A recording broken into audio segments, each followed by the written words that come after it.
কিছু সম্পর্ক রক্তের সম্পর্ক থেকে অনেক বেশি মূল্যবান হয়, ঠিক তেমন দীপশিখাদির সাথে আমার ভাই বোনের সম্পর্ক। আর অর্পিতদা আর দীপশিখাদির সাথে আমার এত ভালোবাসা একটা সম্পর্ক, তাদের মেয়ের আজকে অন্নপ্রাশন ছিল আর আমি শিলিগুড়ি থেকে দৌড়ে চলে এসেছিলাম। দীপশিখাদি বলো তোকে আসতেই হবে, আমি জানি না আসতে মানে আসতেই হবে, তাই জন্য চলে গেলাম। আর এবার আসি খাওয়া দাওয়ার ফোকাসে, পরে সব গল্পগুলো করবো ধীরে ধীরে। আর এই চলে আসলো হাজমোলা, আর একটা টিস্যু পেপার আর কলা পাতার একটা প্লেট, বেশ সুন্দর। আর এখানে দেখো কি সুন্দর করে ডেকোরেশন করা হয়েছে, আমার তো দেখে দুর্দান্ত লাগলো, খুব ইউনিক। আর এই যে সাগরদার সাথে সবাই আগে পরিচিত আমরা। আর তারপরে হচ্ছে আমি আর বসে গল্প করছিলাম, তো একটু ভিডিও করে নিলাম। আর সবথেকে বড় কথা, প্লেটটার থেকেও সবথেকে আজকে বেশি ইন্টারেস্টিং ছিল যে সুন্দর ডেকোরেশন জিনিসটা। আর বেগুনি চলে আসলো, তার সাথে চলে আসলো হচ্ছে গরম গরম ভাত। আর আমাদের এখানকার চাল তো তোমরা জানো কতটা ফেমাস হয়, রায়গঞ্জের চাল।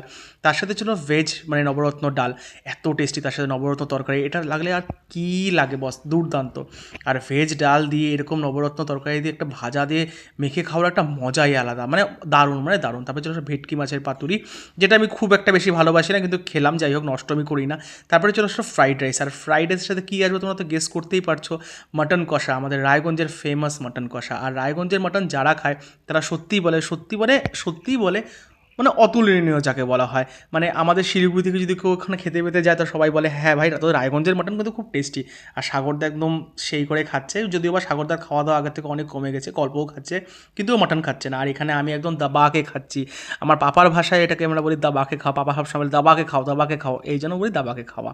তারপরে আবার একটু ফ্রাইড রাইস নিয়ে নিলাম, আবার একটু মাটন নিয়ে নিলাম, মানে এত সুস্বাদু হয়েছিল প্রত্যেকটা রান্না, না দুর্দান্ত ছিল জাস্ট খেতে।